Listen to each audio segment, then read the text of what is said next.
Parliament dissolved হবে, ডিজলভের 15 দিনের ভিতরে তত্ত্বাবধায়ক সরকার। ফলে বর্তমান সিচুয়েশনে আদালত বলছেন বর্তমান সিচুয়েশনে এই সিচুয়েশন নাই।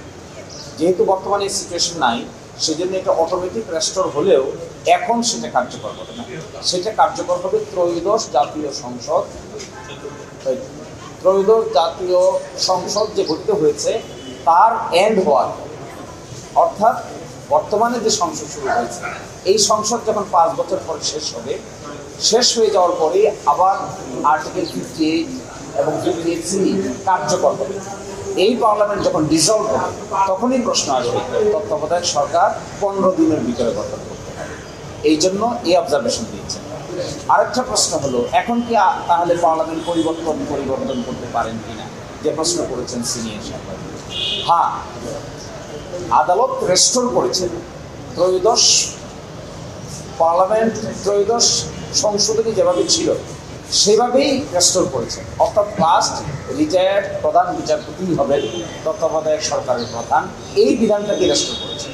এখন বর্তমান সংসদ যদি মনে করে জুলাই চ্যাপ্টারের আলোকেই হোক অথবা অন্য কোনো আলোচনাই হোক, এই বিধানের মধ্যে কোনো পরিমার্জন সংশোধন করতেন, তাহলে এটি সম্পূর্ণ আদালতে পার্লামেন্টে এখতিয়ারের উপরেই সিদ্ধান্ত।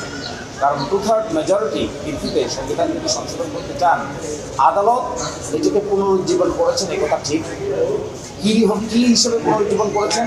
অতীতে যে ফরম্যাট ছিল সেই ফরম্যাট, এই ফরম্যাটের মধ্যে যদি কোনো পরিবর্তন আনতে চান তাহলে বাকিটা নির্ভর করবে বর্তমান পার্লামেন্ট কীভাবে চিন্তা করছে তার উপরে। এই ব্যাপারে আমরা আদালতে দেখিয়েছিলাম, একটা জাজমেন্টে কোর্ট করেছে জুলাই জাতীয় সনদে তত্ত্বাবধায়ক সরকারের একটা ডিফারেন্ট ফরম্যাটকে প্রস্তাব করা হয়েছে। এই ফরম্যাট যদি জাতীয় সংসদ গ্রহণ করতে চান তাহলে জাতীয় সংসদের সামনে এটা গ্রহণ করতে এই রায় থাকা সত্ত্বেও কোনো বাধার কারণ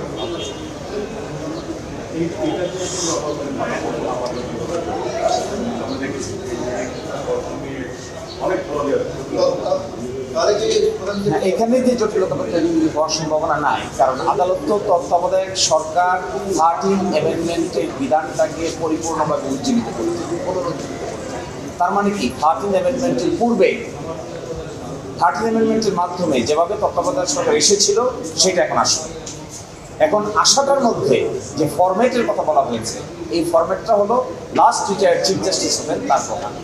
এখন যদি আমাদের বর্তমান সংসদ সিদ্ধান্ত নেয় যে লাস্ট রিটায়ার্ড চিফ জাস্টিস প্রধান হবেন না, অন্য কোনো ব্যক্তিকে কনসেনসাসের ভিত্তিতে তারা প্রধান বানাতে চান, তাহলে ত্রয়োদশ সংশোধনীর মধ্যে আরেকটা সংশোধনী আনবেন। ওই সংশোধনী যদি তারা আনয়ন করেন তবেই আদালতের এই আদেশটা কার্যকর থাকা সত্ত্বেও বিলম্বিত হবে। যদি না আনেন তাহলে আদালত যেভাবে রায় দিয়েছে এই ফরম্যাটকেই ফলো করে।